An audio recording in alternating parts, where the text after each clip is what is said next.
Barakate Hawa, Ba'ashem Yahushai, Ba'ashem Rchakodash. Welcome to another live lesson. The name of this one is Behold the Merchant City. And pretty much, this is going to be dealing with pretty much trade, merchandise, selling, buying, so on and so forth in the scriptures. And, the merchant city we're talking about is America, which is Babylon the Great. Now, you have had many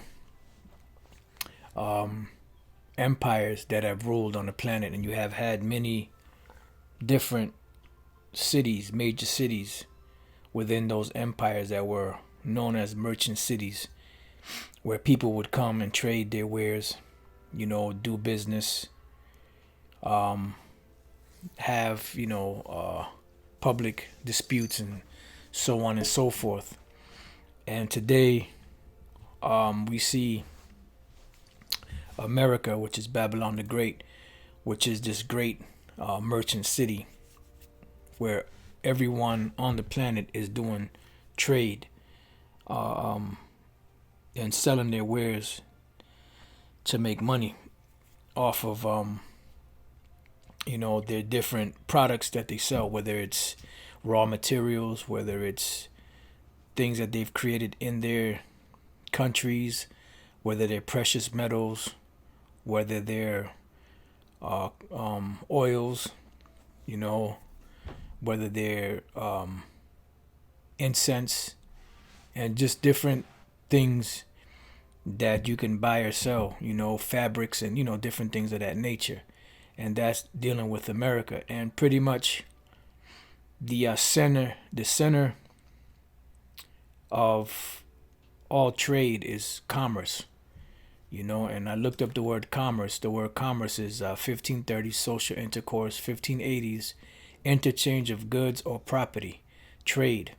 And this is what is being done here in this land, is trade, because there's certain products that are in demand and there are certain people that are willing to pay for them.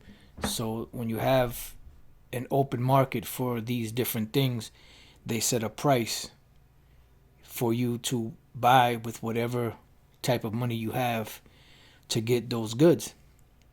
And that's pretty much what's going on, here in America. Even in the movie Baby Boy, you say, what makes the world go round? Commerce, and that's the truth. It says, especially trade on a large scale by transportation between countries or different parts of the same country. And this is why America is the greatest country on the planet as far as people selling their wares, because there's trade going on here between these different countries, and you have ships that have shipping containers, and those shipping containers contain merchandise from all of these different countries being brought here to America to be sold, and America gets a cut, but those other nations out there get a bigger chunk because they're the ones that's providing the raw materials. America's just providing a service of selling it for them here in America. It says from Middle French commerce, 14th century, from Latin commercium, trade, trafficking. From com is with or together, and merce, which is merchandise. So the word commerce literally means with merchandise.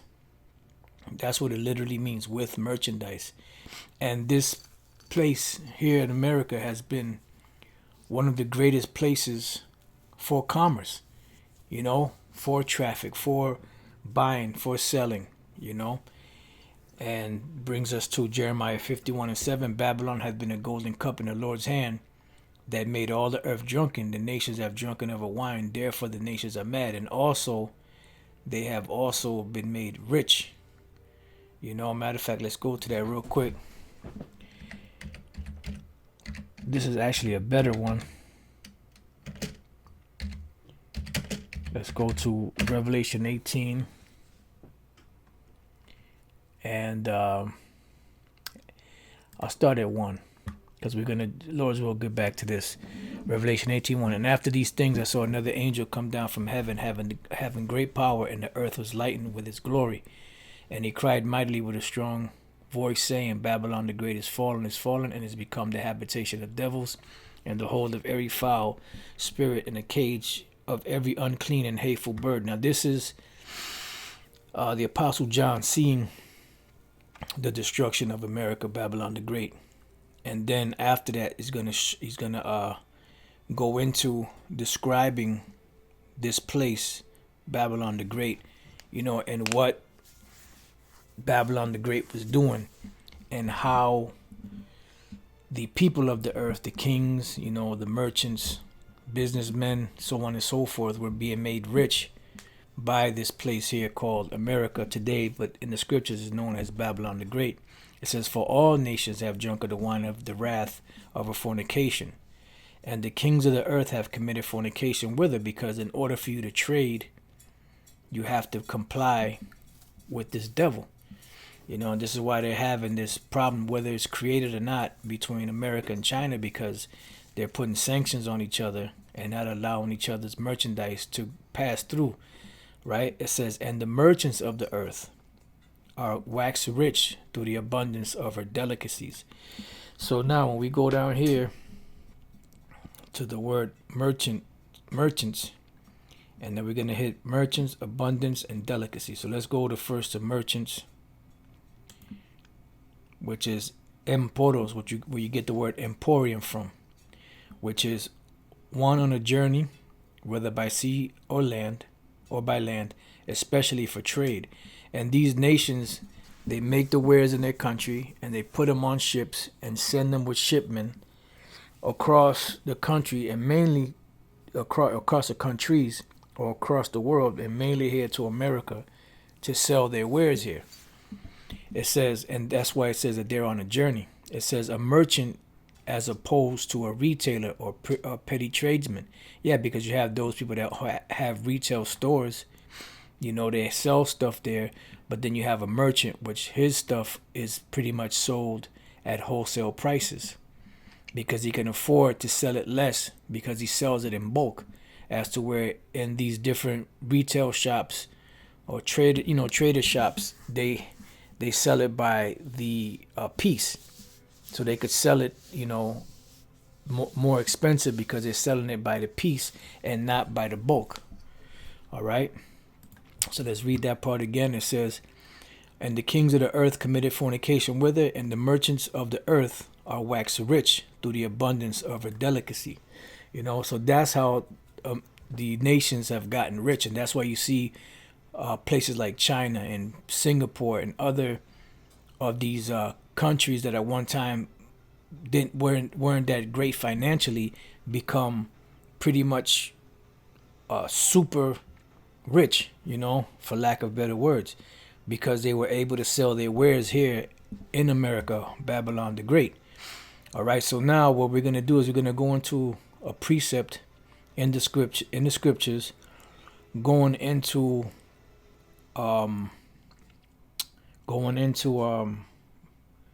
what's the word I'm looking for? Going into like trade, or doing business in the scriptures. Like I don't really have any set, order for this. I just was going through some precepts, and this topic is overwhelming. So just bear with me, through the spirit of power, Yahweh Bashem Shah will get it and make it and have this to be edifying.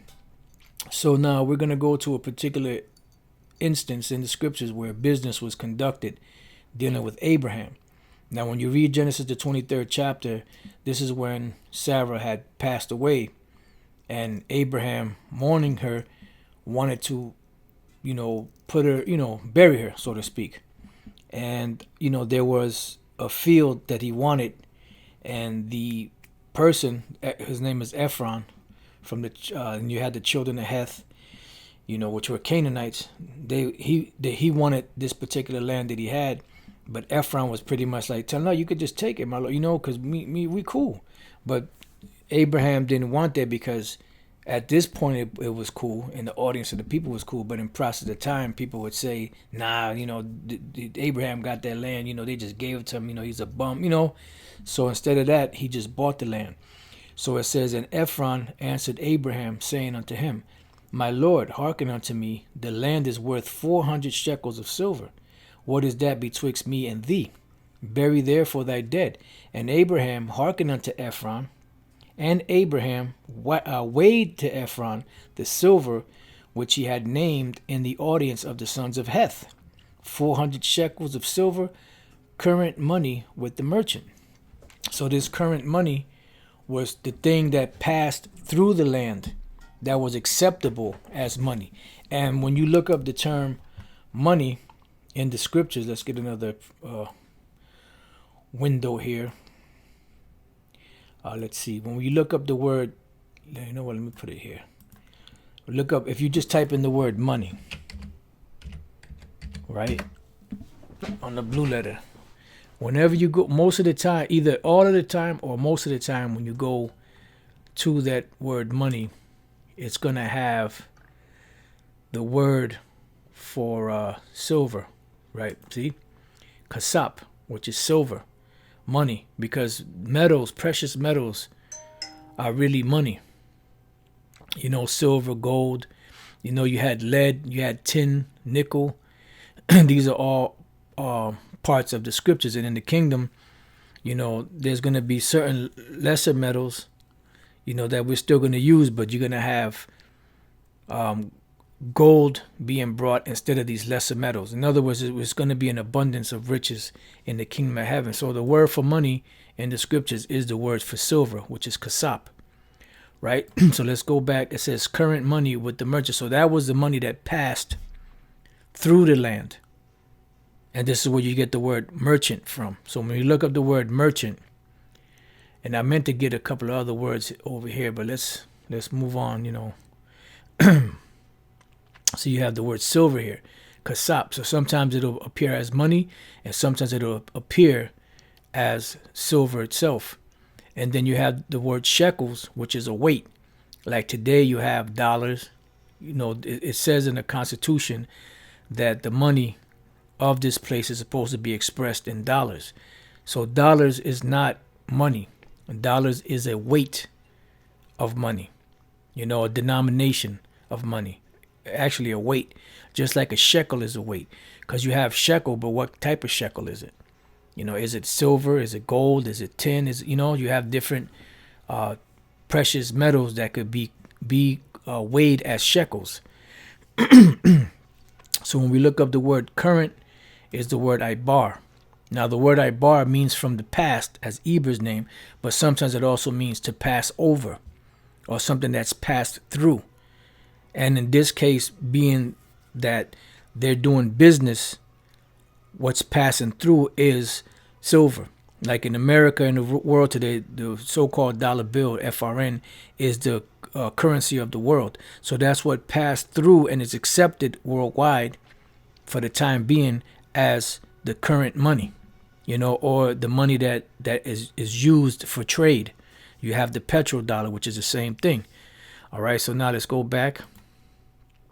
And let's look up the word merchant. And the word merchant comes from the Hebrew word sachar, right?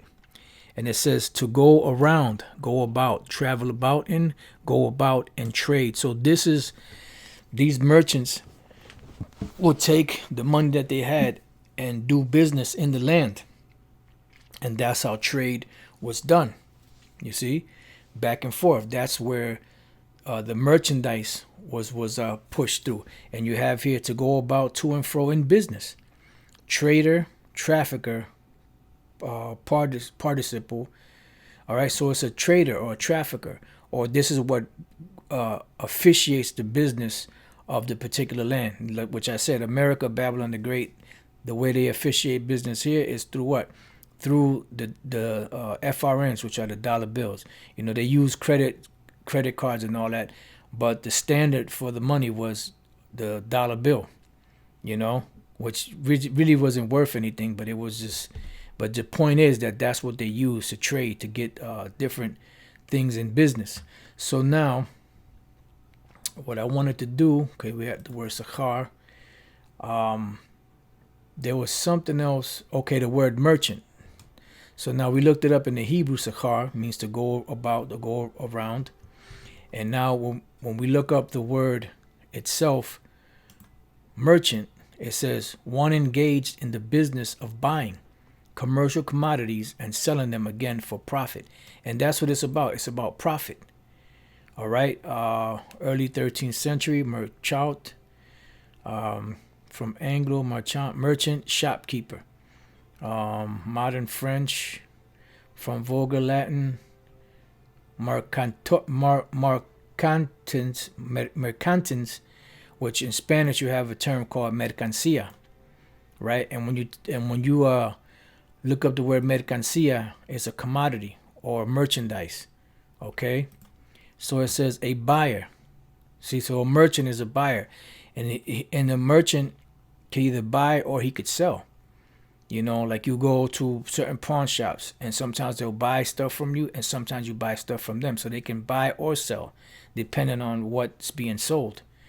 Mercantere, frequentative of Latin mercari, to trade, traffic, dealing. And America is the greatest trafficking country around the world. You know, and this is where all these nations have been made rich from. And then it comes from the word market, merchant and market, same thing. And when you look up the word market, it says a meeting at a fixed time for buying and selling livestock and provisions, and occasions which goods are publicly exposed for sale and buyers assemble to purchase. Okay, so it's a marketplace, a trade, a commerce. And eventually these marketplaces and these trade places and where people did commerce, you would also have debates going on. You will also have different philosophies and different religions and different things that were traded out there, you know, speaking, you know, these different wisdoms out in the public markets, you know, which in the Greek you have the word agora, you know, which the word agora means the marketplace, the place of trade, but it was also a place to debate.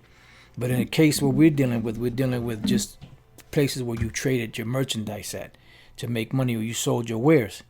And this was going on all throughout the scriptures. You know, it's no different than what's going on today, except for that was just a different time period and different places. But commerce and merchandise and these markets, you know, buying and selling and trading, this has always been going on since the beginning of time until now. All right. So let's go back. So we read that. So now let's move on to Genesis 42 and 29. Now, this is another instance where trading was going on in the scriptures. And this was dealing with Joseph and his brothers. You know, they had sold him into Egypt, and he became a great man while he was in Egypt. And this is what the dream that he had was all about. So when there was this famine that came, because you had the 7 years of plenty, 7 years of famine, you know, Jacob sent his 10 sons into Egypt to buy corn, to buy provisions for them. And when they went there, Joseph met them. You know, he knew that it was them, and he was giving them a hard time. But he didn't want to, because he almost broke down. But he was just messing with him, you know. But eventually he broke. But anyway, this is Genesis 42 and 29. And they came unto Jacob, their father, unto the land of Canaan, and told him all that befell unto them, saying, the man who is the Lord of the land spake roughly to us, and took us for spies of the country. And we said unto him, we are true men, we are no spies. We be 12 brethren, sons of our father. One is not, and the youngest is this day with our father in the land of Canaan. And the man, the Lord of the country, said unto us, hereby shall I know that you are true men. Leave one of your brethren here with me, and take food for the famine of your households, and be gone. And bring your younger brother unto me, then shall I know that you are no spies, but that you are true men. So will I deliver you your brother, and you shall traffic in the land. See, so you shall be able to traffic in the land. All right, now let's jump down to the word traffic. It's the same word sachar, to pass through, to go about, you know, go around, travel about, and go about and trade. All right. Now I looked up the word traffic, and I came across Wiktionary, and the word traffic here, when we look through here, it says French trafic, Italian trafico, traffic.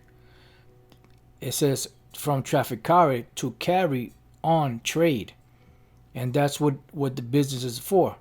So traffic, when you got traffic on the highway, really traffic is commercial. It's a commercial term, because when you have traffic, that means people are coming and going in trade. So technically the trucks is really the ones that's supposed to be in traffic. But even people going to work, that's still a part of the trade, because they're going to a job to make money, but also to make money for the business that they work for. All right, so when we jump down here, it says commercial transportation or exchange of goods, or the movement of passengers or people, which is you could use all of that, but the main point is the commercial transportation or exchange of goods. And this is what made America so great at one time, and this is how all of the nations of the earth became so rich, because of this ability for them to sell their wares here in America. So you see how all these different instances in the scriptures dealing with merchandise, or dealing with should I say trade, and business, because that is a very important part of keeping a country afloat, is business. And now that America is almost like at a standstill, because of this so-called coronavirus thing, whether real or fake, their economy is at a standstill, so it's not able to be stimulated. It's not able to be aroused, So that's why everything seems like it's falling apart, and it is. And they're just pumping money in there, which is going to bring about hyperinflation. Because overall, what they want to do is it ain't moving fast enough for them, so they want to implode the dollar, because they want to get rid of this dollar. They want everything to be digital, so they could track everything and push out the mark of the beast, which is the microchip, And this is just something that the Lord just has us keep speaking on over and over and over again. All right. So now let's go from there. What else do I have? It's Ezekiel 17:4. He cropped off the top of his young twigs and carried it into the land of traffic. He set it in the city of merchants. And this is the city of merchants. Let's see what this word for traffic here is a Hebrew word Canaan, which means Canaan. And America is the land of Canaan, because one of the definitions for the land of Canaan is unknown.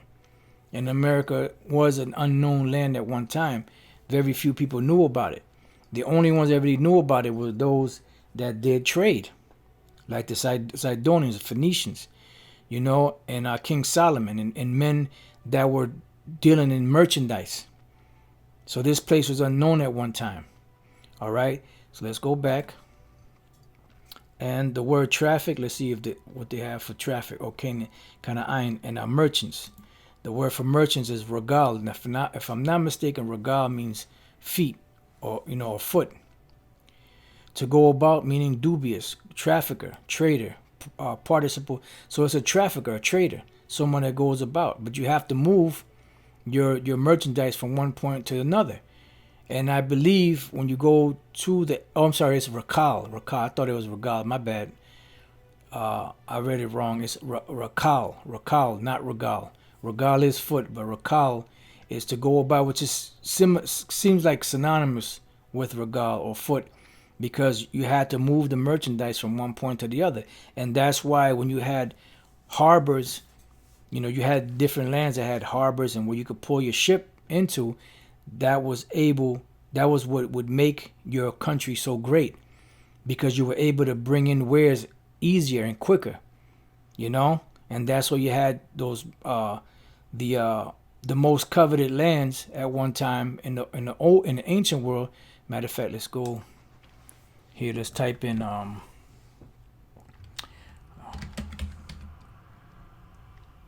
Mediterranean Sea map. Let's go to images. Let's see if we can get. That's why it was. Let me see. See if this is big enough. Well, yeah, that's good enough. You have Europe, Asia, Africa, and you have the Mediterranean Sea, and all of these lands here on the coast were the most coveted.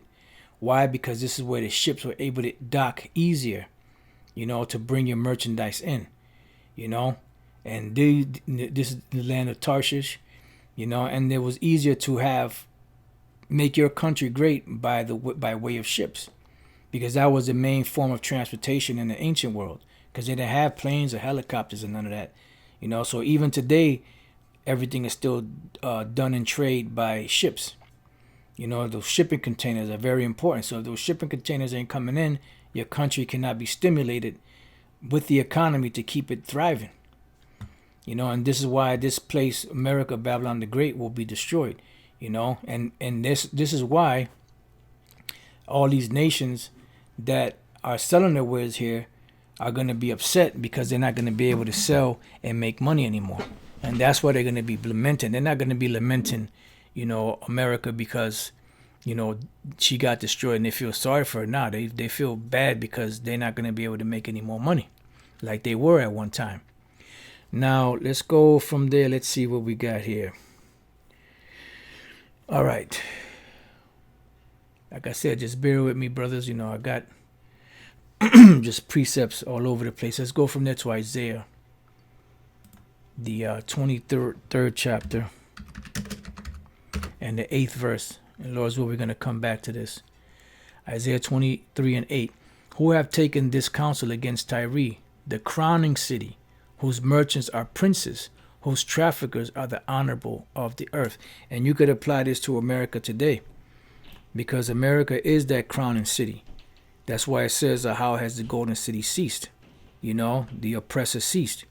It says, whose merchants are princes, because the top men of the planet and the top businessmen of the planet are doing business with America, whose traffickers are the honorable of the earth. Now let's look up this word traffickers. Yep, it goes to the word Canaan. Canaan. Lowland, land west, merchant, trader. So Canaan also means merchant and trader.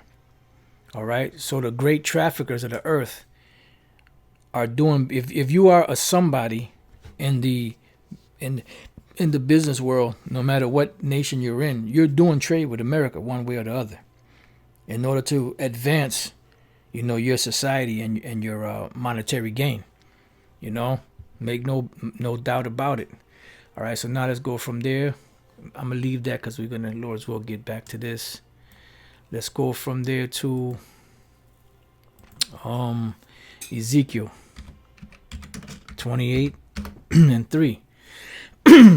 It says, behold, thou art wiser than Daniel. There is no secret that they can hide from thee. With thy wisdom and with thine understanding thou hast gotten thee riches. And America has gotten riches by their wisdom and understanding and their underhanded dealings that they do with people.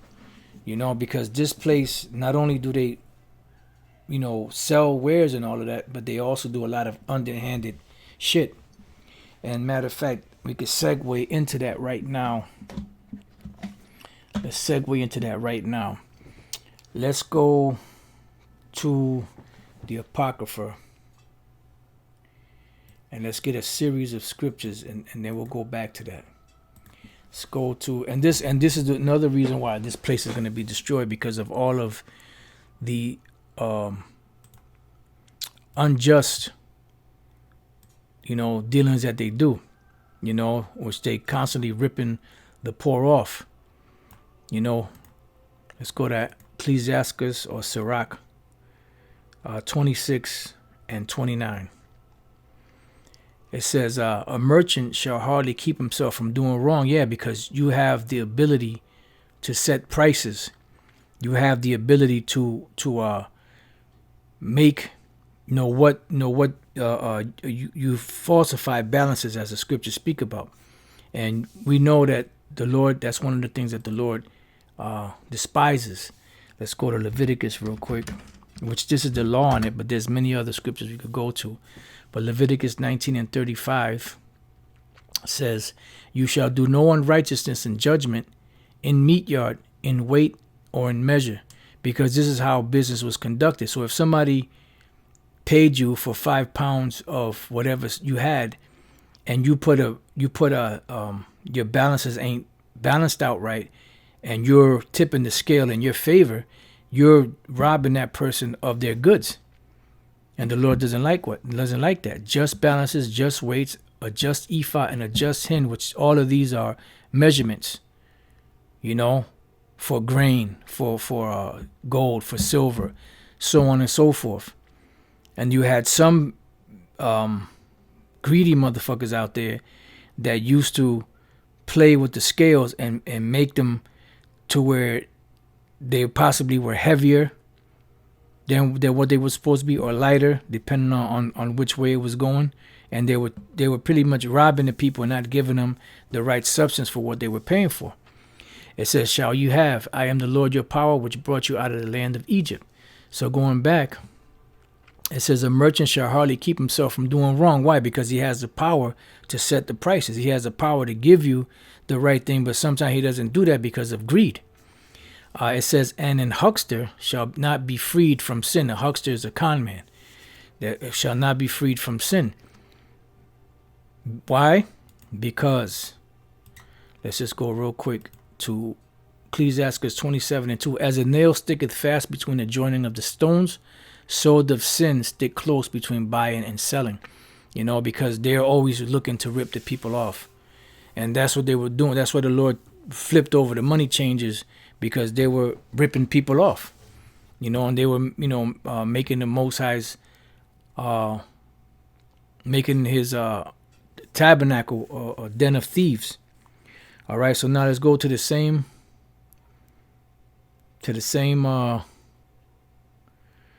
book, chapter 37 and verse 11. It says, neither consult, I start at 10. Consult not with one that suspected thee, and hide thy counsel from such as envy thee. Neither consult with a woman touching her of whom she is jealous, neither with a coward in matters of war, nor with a merchant concerning exchange. Why? Because he's always going to make it to where the balance is tipped in his favor. He's not going to give you a good deal. He's going to make sure that he gets the better of the deal every time. Why? Because sin sticks close between buying and selling. Now let's go from there to same book, Sirach 42 and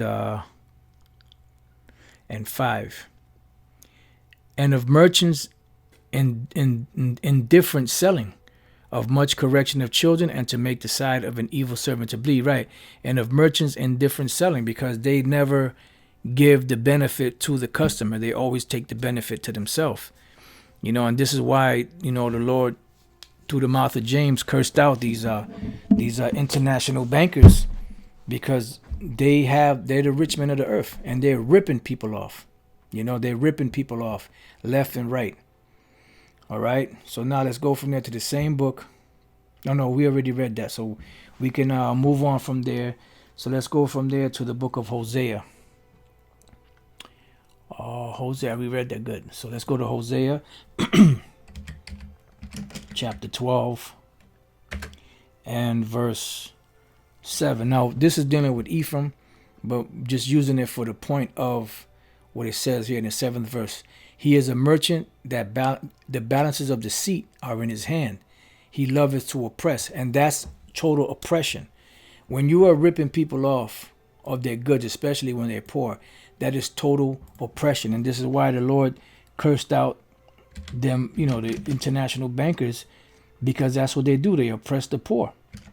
Now, you have two forms of oppression. Many, but two main forms of oppression is physical oppression, somebody constantly beating you or talking down to you, talking bad to you, constantly oppressing you, not allowing you to advance. And another oppression is the oppression of finances and riches, ripping you off, keeping you in a destitute state, to where you're always dependent upon them for whatever your next meal or your next thing is going to be. You're always behind the eight ball. You're always in need of that person to take care of you. And this is how the so-called international bankers have the world today, especially among Jake, to where they're destitute. So that's a form of oppression, monetary. And when you look up, I hear Isaiah 14:4, thou shalt take up this proverb against the king of Babylon and say, how have the oppressors ceased, the golden city ceased.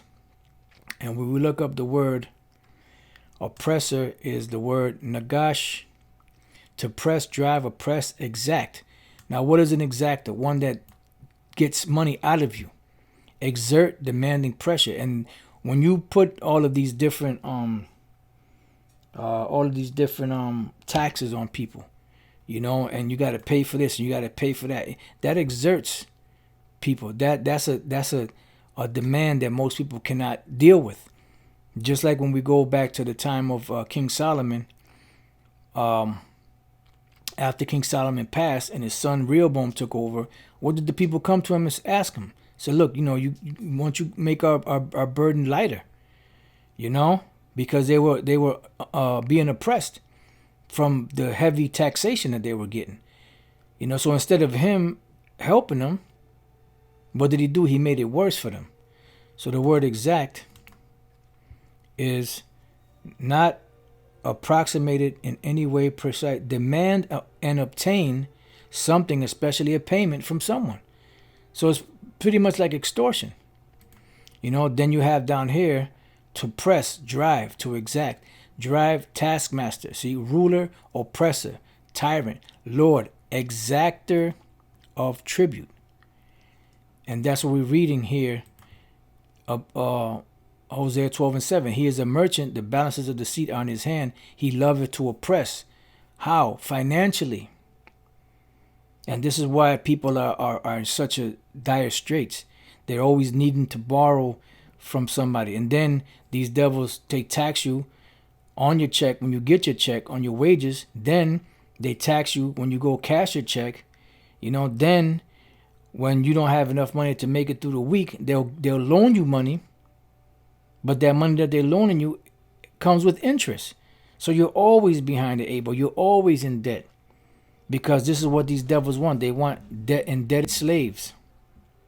And the best way to do that is to keep people indebted. Because that is the main way that people become subservient to the master, is by being constantly indebted. And this is why when we read about Egypt with Joseph, what happened? The Egyptians became servants to the Pharaoh eventually, because they had nothing else to give. Their money ran out. You know, they had to give their lands and themselves over as slaves to the Pharaoh, because they were in debt. It was a great famine. And this is what Esau is using today. And this is why they want to put that microchip in everybody, so that they can call in their debts. These devils are very, very clever. So now let's go from there to the book of Micah, chapter 6. And I'll probably end this soon, and then maybe Lord's will, if I can, do like a part 2 to this.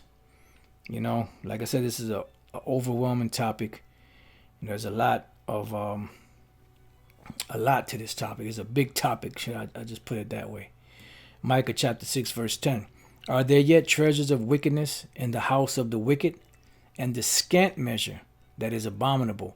Now, scant means it's barely enough, and a scant measure means that you're not giving the people what they're paying you for. You're constantly ripping them off, which that causes what? Oppression. That's why it says the scriptures speak about the laborers that are reap down your harvest, cry, and the cry is going up into the ears of the Lord of Sabaoth, because Jake is catching hell. So now let's look up this word scant measure. Scant. Raza 1, and I believe we read something like this earlier. Leanness, scantness, wasting. So it's leanness, scantness of measure. Let's look up the word scant, so you can see. It says scant, barely sufficient or adequate. Does that not fit, Jake?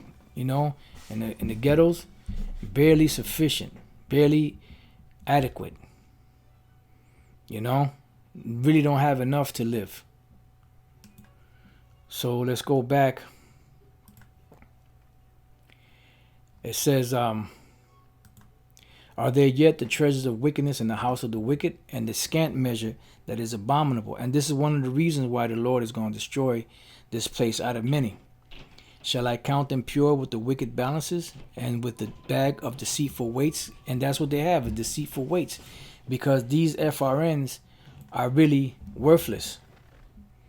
You know, you're not really getting your bang for your buck. They print them for next to nothing, and then they charge you exorbitant amounts of interest, you know, that the individual falls behind on, because what are you paying it with? You're paying a credit with a credit. And you could never get out of debt paying credits with credits. You have to, you know, pay your debt off so that you can, you know, that's why when Jake, you know, pays off like a mortgage or a car, they never really get to pay it off. Eventually it gets taken from them. Why? Because they can't keep up with the payments, and then not only just the payments, but also the interest that's compounded on top of that. That's what the scriptures speak about, not lending upon usury. You know? It says, for the rich men thereof are full of violence, and the inhabitants thereof have spoken lies, and their tongue is deceitful in their mouth. All right, so now let's see what else we got.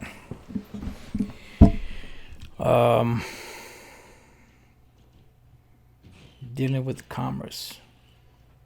Did we read Genesis? Let me see. Okay, we could go back to this, but let me just check something real quick.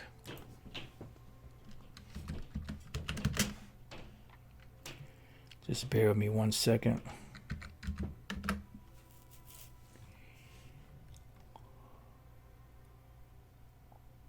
Okay, let me read this one real quick, and then I'll jump back to... Now, this is just prior to Joseph being sold into slavery into Egypt. This is another business venture that took place. Genesis 37:25. And they sat down to eat bread, and they lifted up their eyes and looked, dealing with the Joseph's brothers. And behold, a company of Ishmaelites came from Gilead with their camels, bearing spicery and balm and myrrh.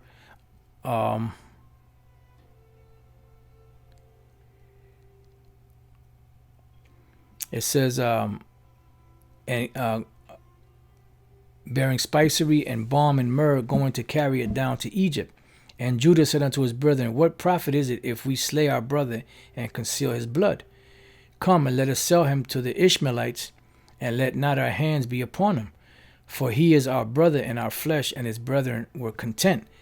Then there passed by Midianites, merchantmen, and they drew and lifted up Joseph out of the pit, and sold Joseph to the Ishmaelites for 20 pieces of silver, and they bought Joseph into Egypt. So this was a business venture that took place, and it says here what merchantmen. And the merchantmen, when we go down to merchantmen, Anawash, which is men, another way of saying men, but let's see, Sachar, which is a merchandise, trader, trafficker. All right, so now let's go back to Ezekiel 28:4.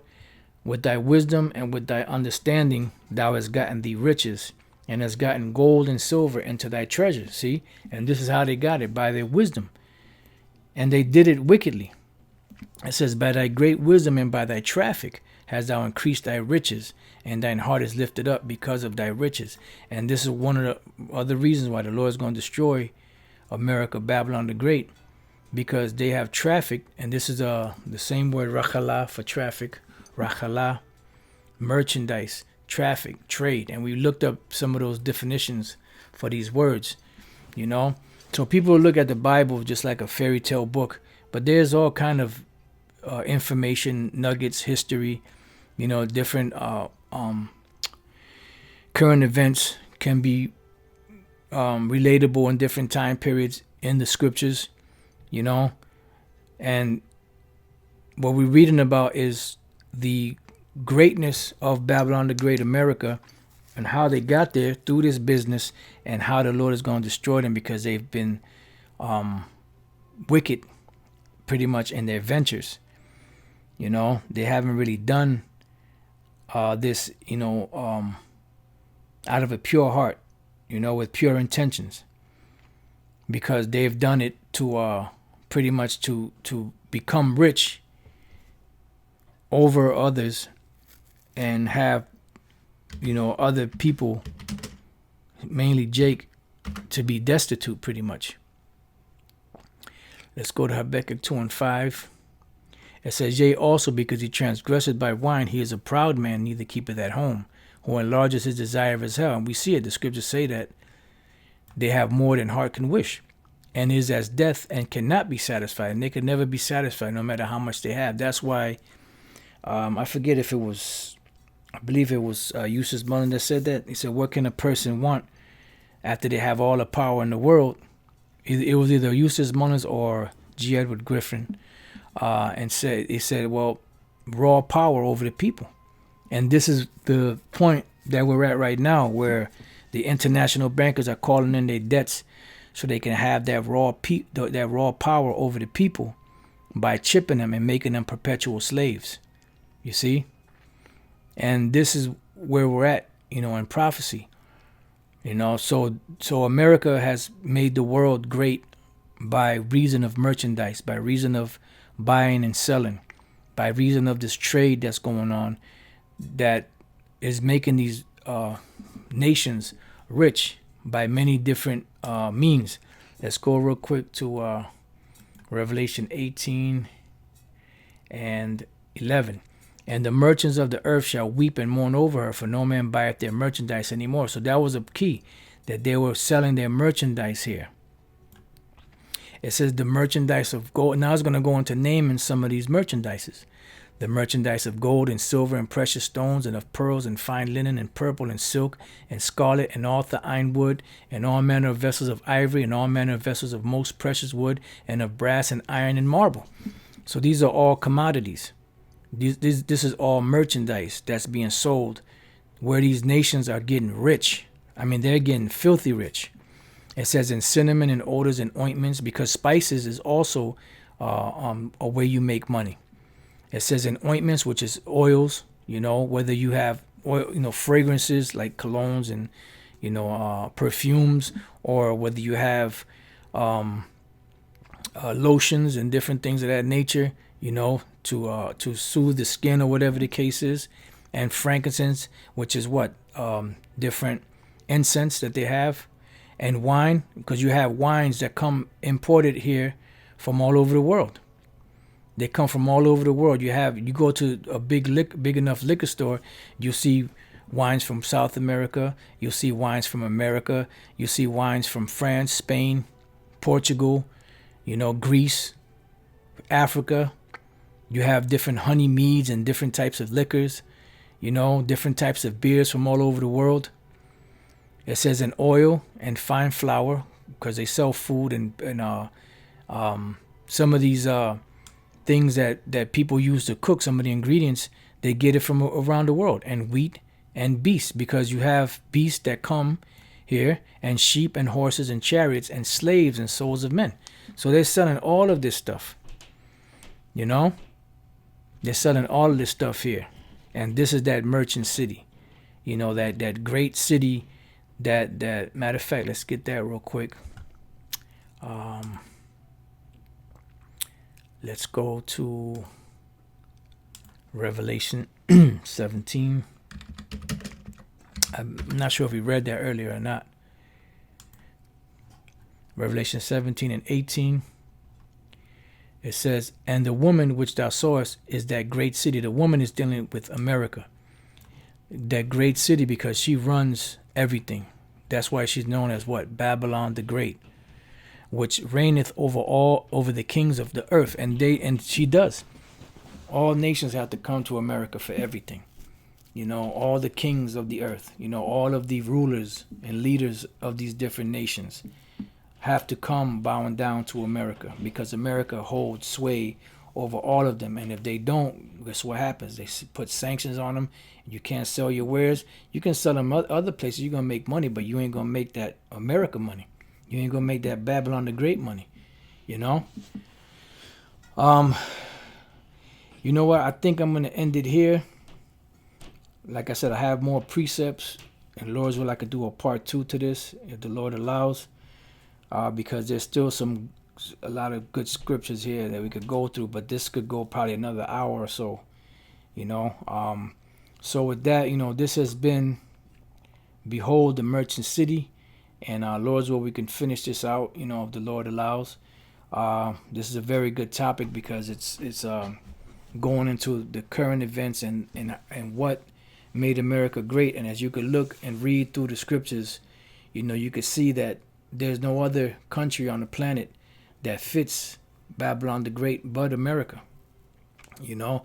And there's no other country on the planet where people have been made rich, you know, because people say, well, China has the ability now. Yeah, but China didn't get rich off of China. China got rich off of America.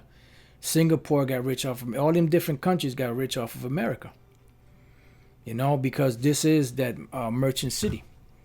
You know, this is that Babylon the Great that will be destroyed. And Lord's will, in tomorrow's lesson, if the Lord allows, go through a few more of these precepts and then go into Revelation, you know, 18, you know, and go through a few other precepts. And Lord's will, it'll be another edifying lesson. So with that, I pray that you brothers have been edified. And to the next time I say, Shalom.